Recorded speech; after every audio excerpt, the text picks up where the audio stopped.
제목을 다 같이 읽겠습니다. 시작.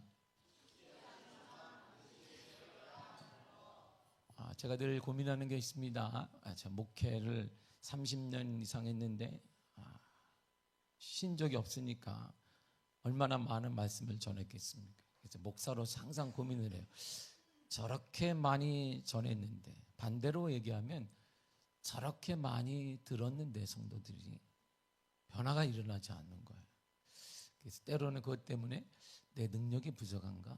자괴감이 생기기도 하고, 하나님의 말씀은 능력이 있는 말씀인데 30년 이상을 내가 전했고, 그리고 수많은 말을 성도들은 들었는데 전혀 변화가 없는 걸 바라보면서 문제가 무엇일까?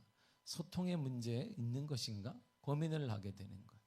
나와 성도 가운데, 하나님과 성도 가운데 소통이 되지 않구나라는 생각을 늘 고민하며 말씀을 전하게 됩니다. 그런 의미에서 예전에 이런 얘기가 있잖아요. 예전 시골 마을에 있었던 얘기라고 사람들이 항상 얘기하는데, 미군 부대가 있는 시골 마을에 새벽 기도를 마친 권사님의 집으로 돌아가기 위해 버스를 기다리고 있는데, 그 옆에 미군들이 있어 자주 얼굴 보니까 헬로 미군이 얘기하니까 서로 인사를, 할머니도 얘기를 했어요. 기다리는 버스가 따고 오니까 할머니가 기뻐서 왔구나, 왔대, 버스가 왔대 그랬어요. 그러니까 버스를 타려고 하니까 미군은 할머니가 왔대 그러니까 무슨 요일인가 물어보는구나. 그래서 뭔데 그랬단 말이야. 그러니까 할머니가 뭔데? 버스데이, 이거 버스야, 버스데이 그렇게 얘기했어요.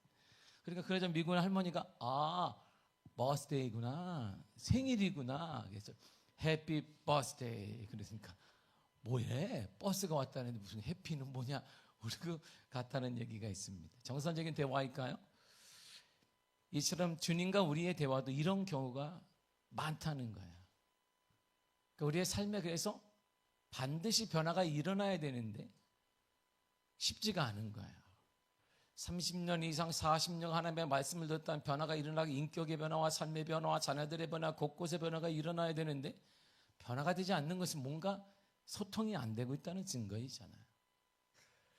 나름 주님과 교통하고 가깝고 기도 좀 한다고 하는데 주님께서 보시기에 정상적인 대화가 아닐 때가 많다, 이런 말이죠. 그래서 성령님께서 깨닫게 해주셔야 됩니다.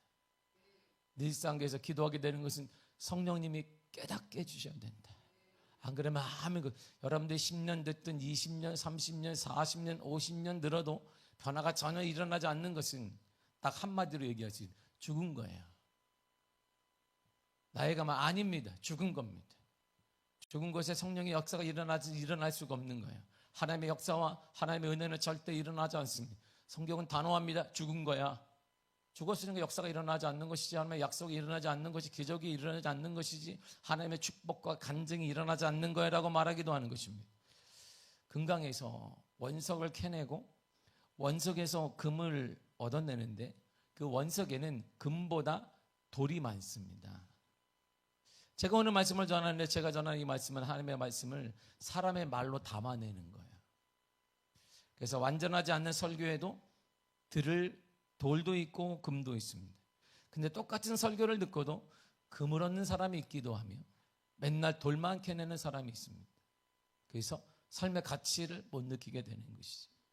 금을 캘 줄 아는 사람, 바로 그 사람이 오늘의 말씀에 좋은 밭의 사람인 것이고, 오늘 이 말씀은 제가 목회를 하면 할수록 목사님들과 늘 대화하면서 맞구나, 이 좋은 밭의 비유가 왜 맞는지를 계속 깨닫게 되는 이것이구나. 주님이 말씀하는 게 이것이구나. 능력, 역사, 방언을 하고, 예전에 철야를 하고, 내가 북무 1m를 뛰었다는 등 밤새 며칠 동안 밥을 안 먹고 랄랄랄라 했다고 막 얘기하는데 이게 아니구나. 보여지는 것이 아니구나. 그 마음밭, 그 마음이 얼마나 귀한가를 목회를 하고 하나하나 나이를 먹어가며 철저히 느끼게 되는 것입니다. 2000년 전의 경작법은 지금과 좀 달랐습니다. 3절을 나가시 읽겠습니다. 시작. 들으라, 씨를 뿌리는 자가 뿌리러 나가서. 아멘. 예수님 당시에 팔레스타인의 경작법은 지금 우리들의 경작법과는 좀 다릅니다. 우리나라에서 농부들이 씨를 뿌리기 전에 먼저 밭을 갈아 놓습니다. 소를 가져가는데 요즘 농기계로 다 갈아놔요. 다 뒤집어 놓습니다. 이렇게. 그리고 그 위에다가 씨를 다 뿌리게 됩니다. 그러나 그 당시에는 아직 경작 방법이 원시적이었기 때문에 그래서 맨 먼저 그냥 씨를 그냥 아무 데나 뿌려요. 이렇게. 씨를 뿌립니다. 그걸 적당하게 흙으로 덮어요. 이렇게. 자라든지 죽든지 그건 남일이니까. 2000년 전, 3000년 전에 기술이 얼마나 발전했겠습니까? 이렇게 씨를 뿌리다 보면 자연히 이렇게 툭툭 던지니까 좀 내가 원하는 밭에만 씨가 뿌려지는 게 아니라 툭 맞고 다른 쪽으로도 이게 씨가 흩어져 간단 말입니다. 내가 여기다 뿌리기를 원해서 이렇게 툭 던졌는데 거기에 딱딱해지거나 뭐가 있어서 툭 맞고 그 자리에 쑥 박히는 것이 아니라 덮으로 튀기기도 해요. 좀 바쁜 사람은 대충 뿌리니까 또 멀리 가기도 합니다. 그래서 농부가 뿌린 씨가 농부가 원하는 좋은 밭에 뿌려지는 것이 아니라 던져지는 것이 아니라 돌밭으로 가기도 하고 가시밭길에 가기도 하고 길가에 떨어지기도 하는 것이 오늘 본문의 비유 내용입니다. 근데 씨는 뿌려졌는데 전부 씨앗이 죽어 열매를 맺지 못할 상황이 되었다라고 말합니다. 도대체 어디에 뿌려졌는데요? 길가, 돌밭, 가시덤불에 뿌려졌다는 거예요. 길가에 뿌렸더니 새들이 와서 날로 먹어버렸습니다. 웬 떡이냐 이게? 먹을 것도 눈앞에 뿌려놨네? 먹어버렸습니다. 돌밭에 뿌려주니까 다 타버려서 다 죽어버렸습니다. 가시덤불에 뿌리니까 가시가 들어서 열매를 맺지 못하게 다 만들어버렸습니다. 결국 다 죽었습니다. 그렇다면 뿌려진 씨가 죽고 열매를 맺지 못하는 이유가 우리 자세히 성경에 나와요. 첫째, 길가는 이런 거야. 길가는 원래 사람이 자주 다녀서 단단히 굳어진 땅을 말하게 됩니다.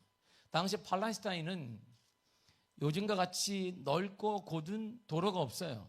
우리는 뭐 공사대에서 쭉 내지만 우리 교회 올 때도 공사도 하고 위로도 하고 그다음에 뭐 4차선, 8차선 쭉 내게 되지만 아니면 작은 골목이라 할지라도 우리가 이게 차 운행이 되는 것은 차가 들어가는 것은 골목을 다 내기 때문입니다. 근데 그 당시는 그런 그런 모든 발전이 되지 않았기 때문에 그래서 여행자나 나귀 등이 자주 다니게 되어서 인위적으로 생기게 된 것입니다. 오솔길이 그냥 딱딱해지게 생기는 거예요. 처음엔 좋은 밭이었는데 밟고 가고 또 밟고 또 밟고 또 밟고 가니까 여기 딱딱해진 것입니다. 그 전까지는 이 밭은 아주 좋은 밭이었습니다. 근데 사람들이 먼 길 돌아가고 싫어하니까 지름길을 만들어버린 거예요. 삥 가니까 이쪽으로 가는 거예요. 이쪽으로 계속. 그래서 우리도 산에 가보면 알 수 있어요. 분명 산에 우리가 북한산에 이런 데 제가 가끔 가면 분명 들어가지 말라고 하는데 거기 길이 다 있어요. 길이. 왜 놨을까요?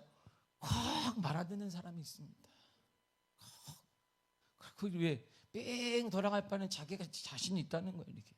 그래서 길이 딱 나 있으니까 뒤에 있는 사람이 거기 분명 입상 금지라고 되어 있으면 누군가가 가까이 또 쫓아가는 거죠. 이렇게.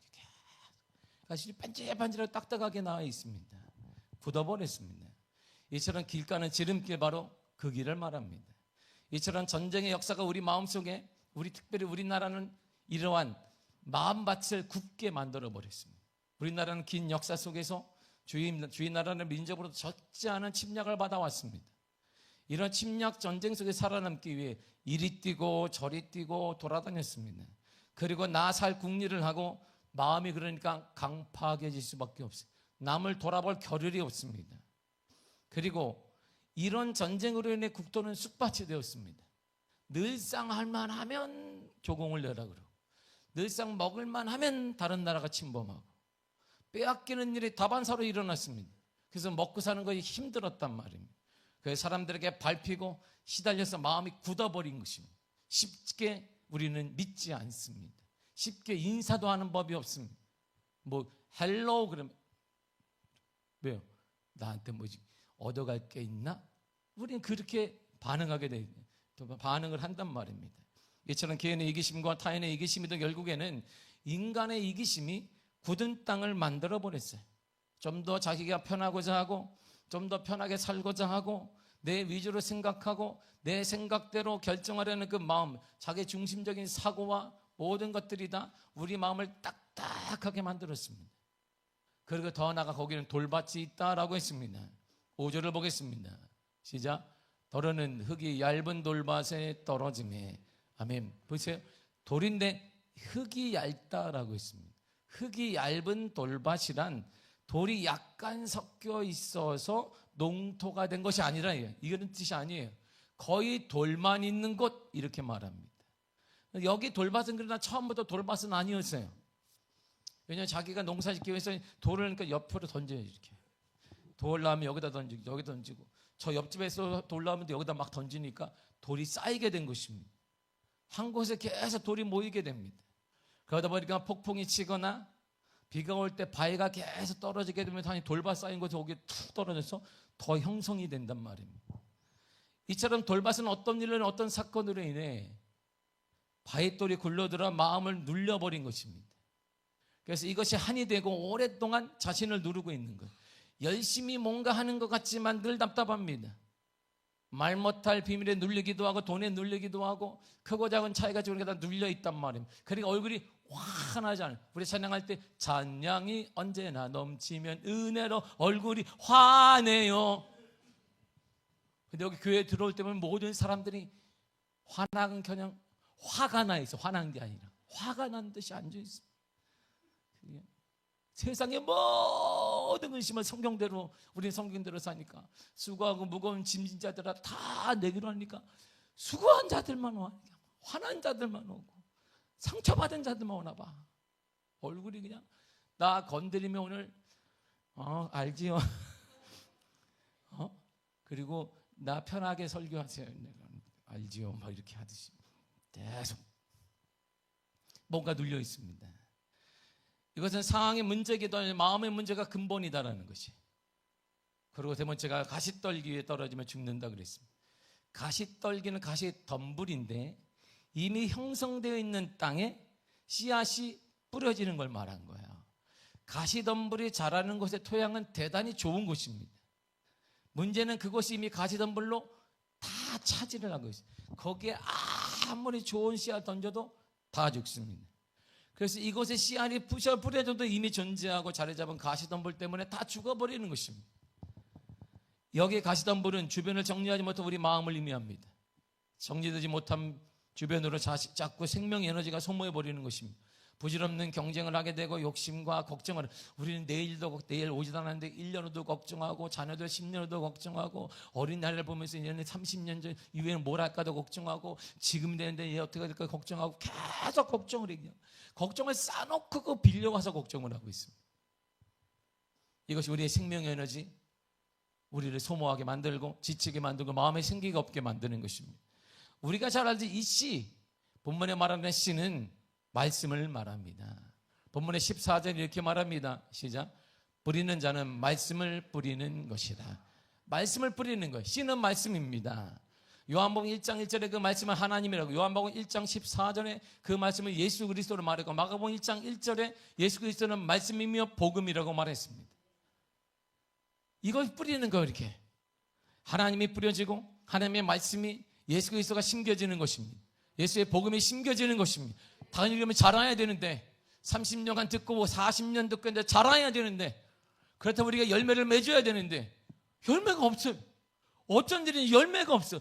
그렇게 많이 들었는데, 그렇게 많은 씨앗이 심겨졌는데 우리 마음에 열매가 없어요.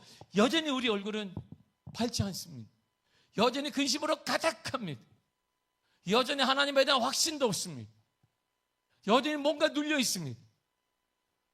여전히 뭐 건드리면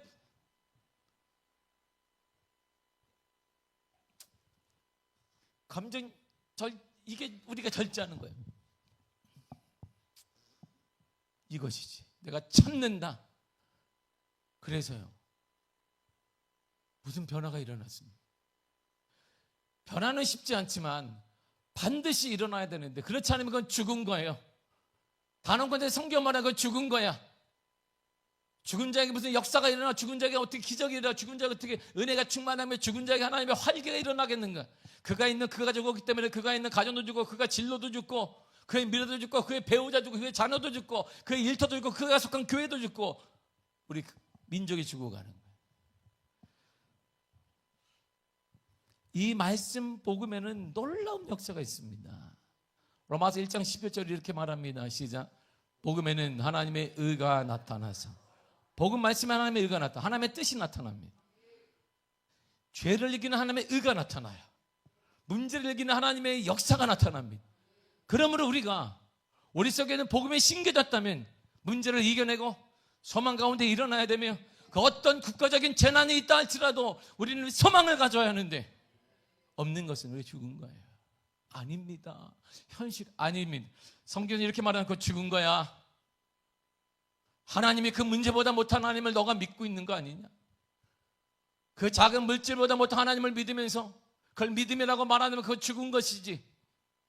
권력자도 믿는다면 권력자에게 줄만 닿아도 인생이 달라지고 힘을 얻는, 어깨에 힘이 들어가는데, 이 땅의 주권자라고 말하는 우리의 입에서 아무리 경제가 어렵고 아무리 국가적 재난이 있다 할지라도 하나님이 있는 우리 입에서 소망과 기쁨과, 그럼에도 불구하고 하나님의 거룩한 역사를 말하지 않는다고 죽은 것이지 뭐예요?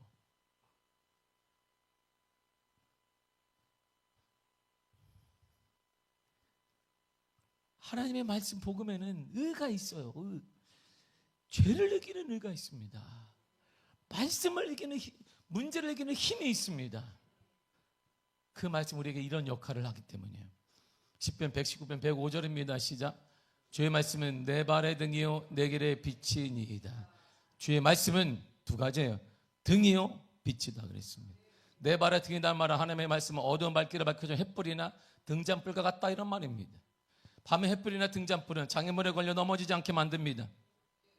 가파른 언덕에서 구르는 것을 방지해 줍니다. 위험으로 가는 길을 우리가 위험으로 가는 길을 전진하지 않도록 막아주기도 합니다. 이처럼 말씀은 인생길을 살아가는 이와 같은 역할을 한다 이런 말입니다. 여러분, 말씀의 동화책이 아닙니다. 이게 목사가 가장 안타까워요. 말씀의 동화책이 아니란 말이에요. 안데센 얘기가 아니고 신데렐라 얘기가 아니란 말입니다. 생명의 말씀인데 우리 그렇게 받아들이니까 내 믿음대로 될지다니까 믿음대로 그렇게 되는 것입니다. 이 말씀 때문에 수많은 사람들이 숨기고 지금도 아프리카 이 말씀을 유지하다가 죽는 사람들이 매년마다 5,000명이 넘어요. 지금 이 시대에도 순교하는 사람들. 누구는 한쪽에서 이 말씀 때문에 이 말씀을 유지하고 가슴에 품기 위해 죽어가는데, 우리는 말씀을 안데센 이야기로 알고 잠 안 올 때 역대상하를 읽으면 수면제로 알고, 그게 제가 경험하는 직방입니다. 누가 누굴 낳고 이름도 뭐 이렇게 어려운지. 우리 같은 이름이 쉬워요. 뭐 김유신, 이순신 하면 쉬운데 여기는 뭐 성도 발음이 안 돼. 뭐 어려워요. 낯설고 어려우니까 화가 나는데 계속 낫기만 하니까 낫다 하다가 잠이 들어요. 이런 신비로운 역사가 성경에는 있습니다.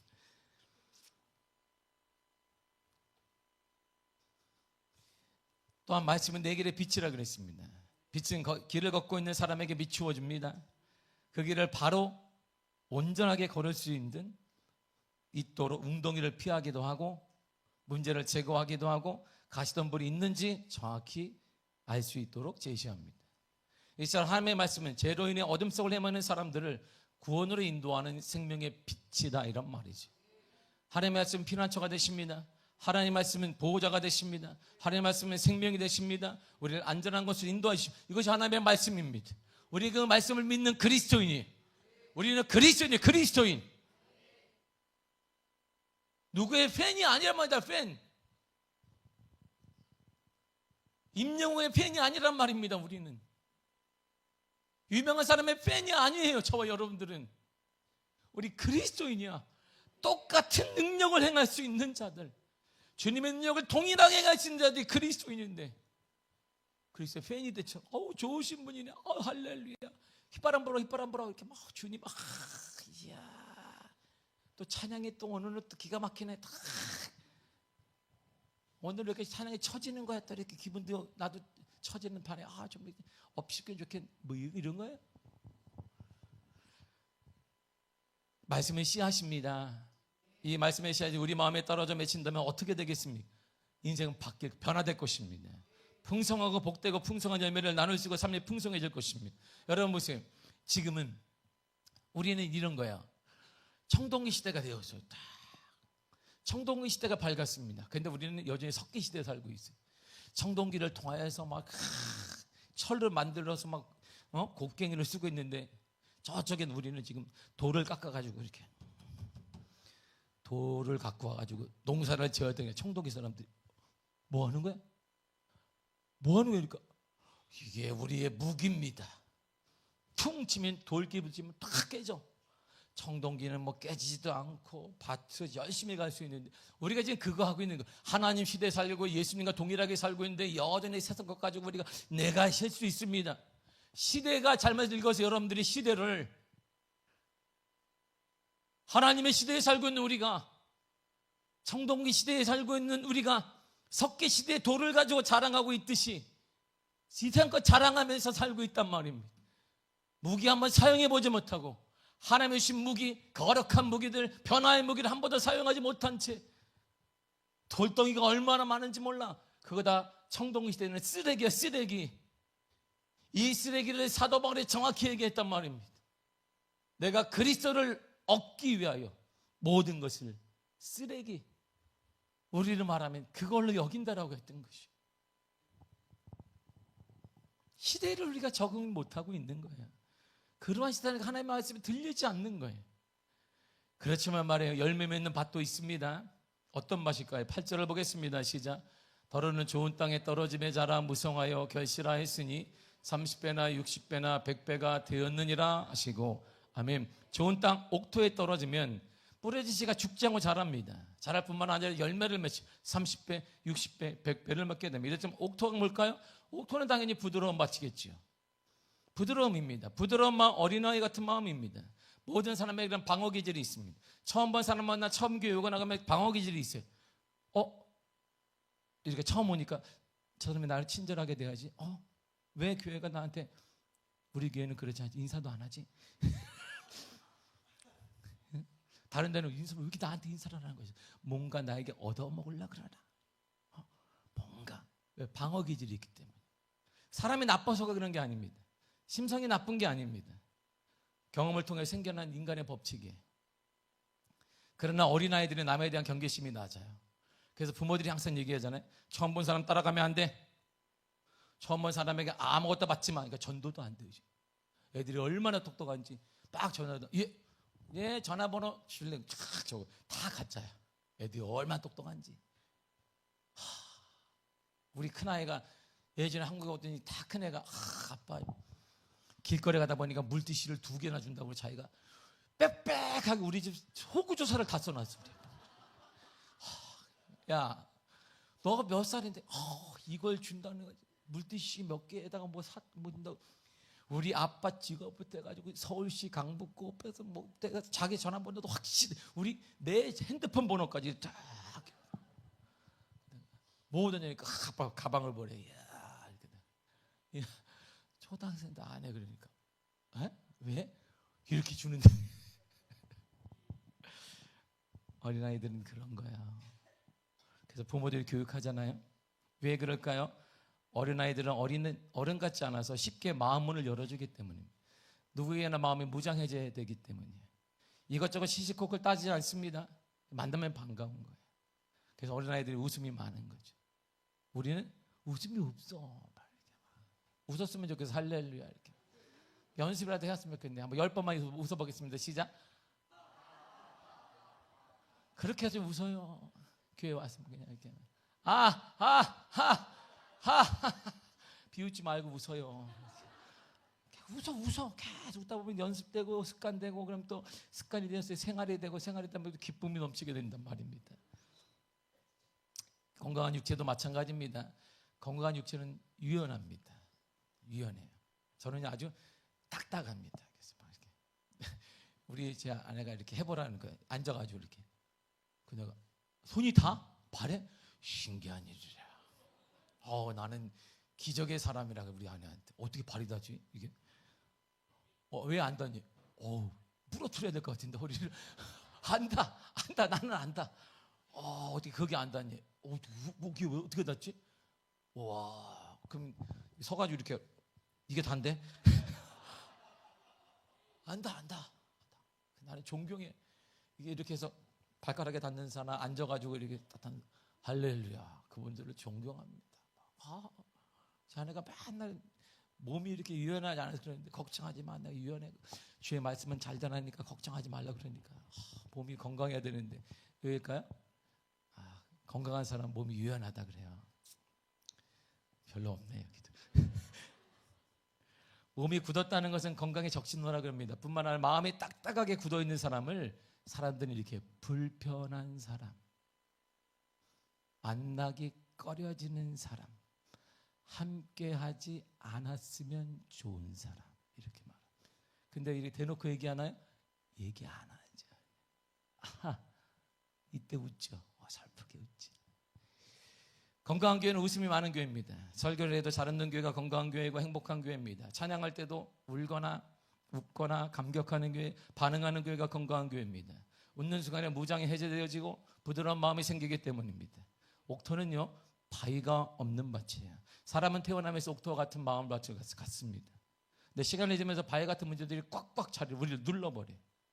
눌린 바위들을 제치고 눌렸던 땅을 옥토로 만들어가는 것이 있는데 그 힘이 바로 우리 찬양단이 찬양했던 사랑이에요. 사랑.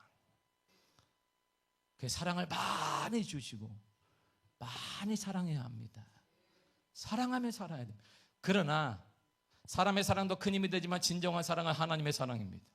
내가 그분의 사랑을 받고 있다는 그 사실, 하나님께서 나를 사랑하시고 나를 사랑해 예수님을 보내셨고 나를 사랑해 예수님을 죽이셨다는 그 사실을 내가 알게 되면 우리의 마음이 바위가 아니라 옥토처럼 될 거야. 내가 사랑받기 위해 태어난 사람인 것을 아는 순간 우리의 무거운 마음은 녹을 수밖에 없습니다. 더 나아가 옥토는 가시덤불이 없는 마음이잖아요. 우리 육신은 흙으로 창조되었습니다. 이게 한 숟가락 황토옥을 피면 여기에 2억 마리의 미생물이 산다고 그럽니다. 이렇게 피면. 그래서 황토로 집을 지은다 이런 말을 막 하고 있는 것이 생명의 원동력이 있다고 합니다. 미생물이 없다면 그 땅은 죽은 땅이에요. 죽은 데 잠자던 미생물이 태양열이나 수분을 만나게 되면 미생물들의 활성화가 확 일어납니다.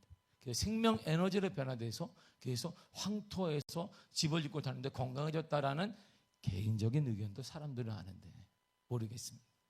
나뭇가지에 뿌리를 내리게 하고 감자나 고구마를 생산하게 만드는 건 생명 에너지가 활성화되기 때문입니다. 사람도 마찬가지입니다. 아무리 옥토와 같은 심성을 지녔다 해도 거기에 질투와 미움과 시기와 이런 것으로 가득 차 있으면 생명 에너지를 뺏긴단 말이에요. 즐거움과 기쁨이 사라집니다. 돈에 생명 에너지를 뺏기는 사람이 많아요. 가족들, 교인들 때문에 사람들 때문에 생명 에너지를 뺏기기도 하고 즐거움이 사라지기도 합니다. 공부에 또는 유행에 마음을 뺏기고 우리가 생기를 잃어버릴 때도 많습니다. 여러분 우리 자신을 보십시오. 저는 개인적으로 30년이 넘는 동안 씨앗을 뿌렸습니다. 늘 고민했습니다. 나이가 들수록 왜 변화가 되지 않는 것이 내가 능력이 없는 것인가? 나는 능력이 없어도 하나님이 나를 사용해서 이 말씀은 능력이 있는데 내가 말씀을 전하면 내 말이 아니니까 능력과 변화가 일어나야 되는데 왜 변화가 일어나지 않는 거지? 늘상 고민하게 됩니다. 씨앗인 말씀의 성도들의 마음밭에 계속 30년이 넘도록 뿌려왔는데 철옹성처럼 변화가 안 돼. 우리 성도들의 마음이 전혀 변화되지 않습니다. 그런데 이상한 것은 반응이 없는 활기가 없는 밭에는 변화가 일어나지 않는다는 것이. 분명 말씀에 반응하지 않고 그 말씀에 통해서 활기가 없는 사람에게는 삶의 변화가 일어나지 않는다는 게 제가 깨달은 거예요. 한 번 뿌려진 씨앗은 시간과 계절에 따라 변화가 되어야 합니다. 싹이 트고 열매 형상을 갖추고 마침내 씨앗의 종류에 따라 열매가 보여져야 합니다. 그런데 좀처럼 열매가 보여지지 않습니다. 왜일까요? 왜요? 인정하지 않지만 인정하기 싫지만 그건 단언컨대 죽은 것입니다. 우리 영혼이 죽었어요. 내 영혼이 잘된 같이 범사가 되려고 간 거는 근데 어떻게 되겠습니까? 이게 내 영혼이 죽었는데 우리의 감격이 죽어버리고 예배에 대한 감격이 죽었는데 우리의 예배에 대한 생동감이 죽었는데 어떻게 영혼이 잘된 영혼이 우리가 죽어갔는데 이럴 수가 없습니다. 하나님의 약속은 정확하기 때문에 이럴 수 없습니다. 우리가 죽은 거예요. 그래서 성경이 이렇게 말합니다. 마태복음 7장 20절입니다. 시작. 이러므로 그들의 열매로 그들을 알리라. 아멘. 열매를 보면 알 수 있습니다. 직분을 보는 거 아닙니다. 여러분들의 변명과 항변을 듣고자 하는 것도 아닙니다. 딱 열매를 보면 알 수 있어요. 그러면 옥토의 가장 큰 특징이 이거예요. 8절을 다시 한번 읽도록 하겠습니다. 시작. 더러는 좋은 땅에 떨어짐에 자라 무성하여 결실하였으니 30배나 60배나 100배가 되었느니라 하시고. 아멘. 말씀이 좋은 밭 옥토에 뿌려졌어요. 그랬더니 30배, 60배, 100배 열매가 맺었습니다. 반대로 말씀이 길가, 돌밭, 가시떨기에 떨어지니까 다 죽었습니다. 이처럼 동일한 하나님의 말씀이 마음밭에 뿌려졌지만 옥토는 열매를 맺었고 박토, 메마른 밭에는 다 죽었습니다. 그러므로 옥토와 메마름과 박토의 가장 큰 차이는 반응이에요. 말씀에 대한 반응이에요. 반응. 말씀에 대해 반응하는 자는 옥토를 가진 사람이고 반대로 말씀에 반응하지 않는 자는 박토를 가진 사람. 말씀을 받을 때 우리가 가슴을 치며 그렇구나 돌이키게 되고 나를 돌이키고 내 삶을 돌이키지 않고는 절대 변화가 일어나지 않습니다. 어떤 사람들을 향해 영적인 활기와 활력이 없는 사람이라고도 합니다. 그래서 저 또한 가장 안타까운 것은 활기 없는 성도들입니다. 활기라 우리가 잘 됐기 때문에 이 뭔가 형통하기 때문에 이런 활기를 말하는 거 아닙니다. 이런 활기와 영적인 활기는 전혀 다르기 때문이고 영적인 활기를 가진 자에게는 단언컨대 이들의 삶이 10년, 1년 미래를 통해서 변화되어지고 자손도 변화되고 이런 것들이 널려 있습니다. 이들의 공통점은 활기가 없는 사람의 공통점은 반응이 없는 거예요. 늘 듣던 대로 아무런 기대가 감흥 없이 듣는다면 절대 변화가 일어나지 않습니다. 인격의 변화도 삶의 변화와 가정의 변화와 영적 기회의 변화, 일터의 변화도 일어나지 않습니다. 그러나 명심하십시오. 변화가 쉽지 않지만 반드시 우리 인생에는 변화가 필요합니다. 변화가 없는 것은 죽은 것입니다. 내가 죽은 거예요. 내가 죽으면 배우자가 죽습니다. 가정이 죽습니다. 일터가 죽고 공동체가 죽고 교회가 죽고 이 나라가 죽는 거예요. 목사로서 가장 답답하고 안타까운 때는 변화를 바라는 성도들의 삶이나 태도에서 전혀 반응이 없는 거예요. 누구나 다 변화를 원합니다. 제가 다 모든 사람이 다 변화를 원해. 물질의 변화이든 건강의 변화이든 자녀의 변화 모든 걸 원하는데 말씀에 대한 반응은 없어요. 그래서 가끔은 정말 묻고 싶을 때가 있습니다. 정말 주님께서 변화시킬 것을 믿느냐라고 묻고 싶지만 이렇게 묻고 싶을 때가 많아요. 정말 주님께서 그 문제의 변화를 일으켜 주실 것으로 믿습니까? 이렇게 묻고 싶을 때가 얼마나 많은지 몰라요. 그리고 다윗의 이 고백을 정말로 믿고 있는지 동화책으로 여기는 것은 아닐까 하는 안타까움이 들 때도 있습니다. 다윗의 고백을 한번 들어보세요. 시편 16편 2절입니다. 시작. 내가 여호와께 아뢰되 주는 나의 주님이시오니 주밖에는 나의 복이 없다 하였나이다. 아멘. 나의 주님이십니다. 이 히브리어로 주는 주님은 바로 아도나이입니다. 주인이에요. 주인. 난 노예고 주인. 주님은 나의 주인이십니다. 내 모든 것 주님의 것입니다. 주님은 내 인생의 주인이십니다. 그러므로 내 인생은 주님의 뜻대로 됩니다. 이게 그 당시 노예였으니까. 그러기에 나는 믿고 고백합니다. 주밖에는 내 복이 없습니다. 내 가장 큰 복은 받고 이런 것이 아니라 주밖에는 없습니다. 주님 한 분으로 충분합니다. 세상의 유일한 복은 주님, 그것은 주님입니다. 그러면 나는 주님 한 분으로 충분합니다. 이러한 고백을 가진 자, 이런 눈을 가진 자, 이런 감격을 가진 자를 보는 것이 쉽지 않습니다. 그러나 쉽지 않지만 반드시 되어야 됩니다. 변화는 쉽지 않지만 반드시 되어야 되는 거예요. 그렇지 않으면 우리가 죽어요. 여러분들의 미래가 죽고 여러분들의 자녀가 죽고 우리 다음 세대가 죽고 이 민족이 죽는단 말입니다. 주님으로 인한 변화가 반드시 되어야 합니다. 변화 쉽지 않습니다. 그러나 다시 시작해야 됩니다. 옥토가 되기 위해 세 가지만 하시면 됩니다. 첫째, 말씀을 읽으십시오. 늦지 않았습니다. 지금부터 말씀을 읽으십시오. 강력한 하나님의 말씀을 경험하고 반응하고 싶다면 말씀을 읽어야 합니다. 삶에서 실패를 경험한 그리스도인을 자세히 보게 되면 집안의 성경책이 먼지가 가득한 거죠. 아주 집안에 그냥 자자손손 누구한테 이 성경을 딱 나는 자녀들에게 물려주려 이런 걸 뭘 물려줘요? 이런 걸 출판사에 다 파는데 아멘 써졌고 이런 걸 왜 물려주냐고 이런 걸. 안에 딱 폈더니 우리 어머니는 성경을 너무 경건하게 여기 있어서 깨끗하게 쓰셨다고. 하나님의 말씀을 우리 어머니 너무 존중해서 깨끗하게 50년간 쓰셔서 껍데기만 바꿔주면 탁 쓸 수 있다. 아니면 여러분 핸드폰에 성경 앱을 찾아서 봐요. 이렇게 성경 앱에 잘 나와 있습니다. 성경 앱에도. 계시록 1장 3절 이렇게 말합니다. 시작. 이 예언의 말씀을 읽는 자와 듣는 자와 그 가운데 기록한 것을 지키는 자는 복이 있나니. 아멘. 말씀을 읽는 자는 복이 있다 그랬어요. 이처럼 단지 하나님의 말씀을 듣고 읽는 것만으로 변화를 경험할 수 있습니다. 그럼 하나님의 말씀을 읽으십시오. 지금부터 읽으시길 바라면 하루에 한 장을 읽든 읽어야 합니다. 그래서 우리가 새벽 예배에 우리가 예배 스타일을 바꾼 거예요. 예전엔 본문을 조금씩 나눠 지금 한 장씩 읽습니다. 이렇게라도 읽어야 한다. 이것은 쉽지 않지만 반드시 있어야 될 변화를 경험하는 첫 단계입니다. 두 번째가 믿어야 합니다. 우리가 말씀에 반응하여 변화와 능력을 체험하기 원한다면 기록된 하나님의 말씀을 믿어야 합니다. 감정을 믿지 마십시오. 환경을 믿는 것도 아닙니다.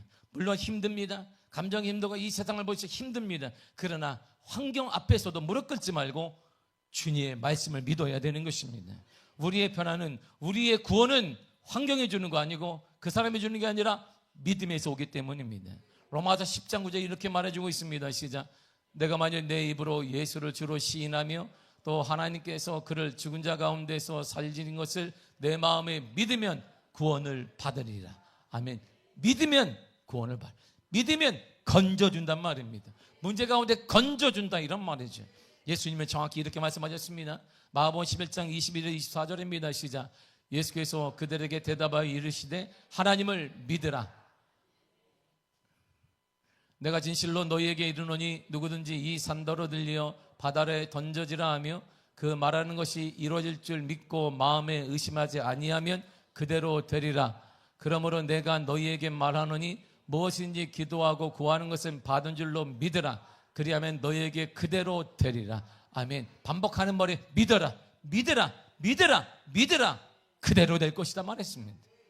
믿은 대로, 그리고 더 나아가 마지막으로는 믿음대로 그대로 하십시오.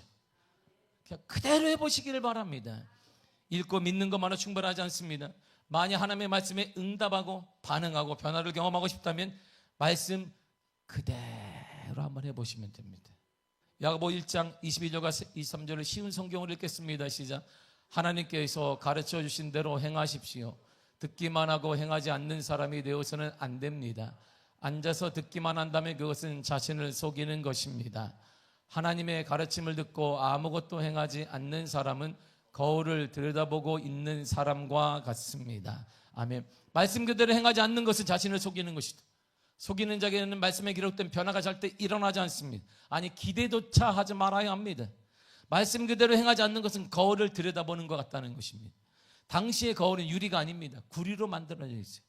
거울 속에 비친 내 모습을 면밀히 볼 수가 없습니다. 그러니까 희미하게 보는 것입니다. 이처럼 거울 속에 정확한 하나님의 뜻, 하나님의 계획, 하나님의 인도를 볼 수 없는 것 같다 이런 말입니다. 문제를 정확히 볼 수 없습니다.